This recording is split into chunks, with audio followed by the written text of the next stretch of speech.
Doctor साहब, PM news में आपका स्वागत है। इंडिया में कोविड छिड़काव कर रहा है, इसके बारे में आपको क्या कहना है?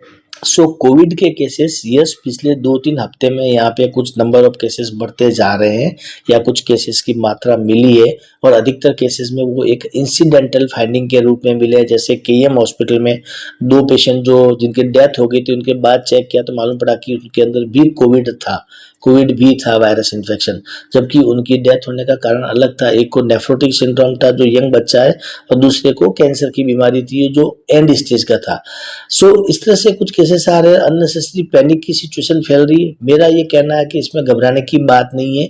क्यों घबराने की बात नहीं है? क्योंकि जो थर्ड वेव था ओमिक्रॉन वायरस, जो ओमिक्रॉन इसका वेरिएंट है, उसी का ही म्यूटेशन होकर के JN1, ये जो ओमिक्रॉन का ये JN1 वेरिएंट है वो है इसके अंदर, और वायरस की पोटेंसी धीरे धीरे कम होती है।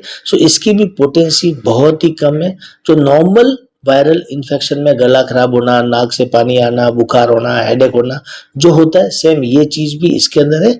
इसको लेके बिल्कुल डरने की बात नहीं है। हो सकता है कुछ दिनों तक या 1-2 हफ्ते तक थोड़े केसेस बढ़ सकते हैं, फिर धीरे धीरे कम हो जाए।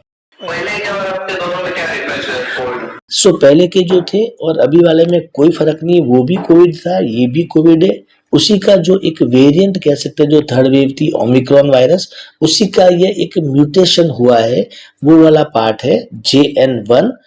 बाकी फर्क कुछ नहीं। फर्क आप कह सकते हैं अगर डेल्टा से या फर्स्ट वेव से कंपेयर करेंगे तो उसमें ये है कि इसकी इन्फेक्टिविटी, इसकी पोटेंसी नहीं के बराबर है, बहुत ही हल्की है, बहुत ही कम है। इसलिए इसमें मरीजों को इवन हॉस्पिटल में भर्ती करने की भी जरूरत नहीं पड़ती है। मेडिसिन तो बहुत दूर की बात है, ऑक्सीजन भी बहुत दूर की बात है, एडमिट करने तक की भी जरूरत नहीं पड़ती है।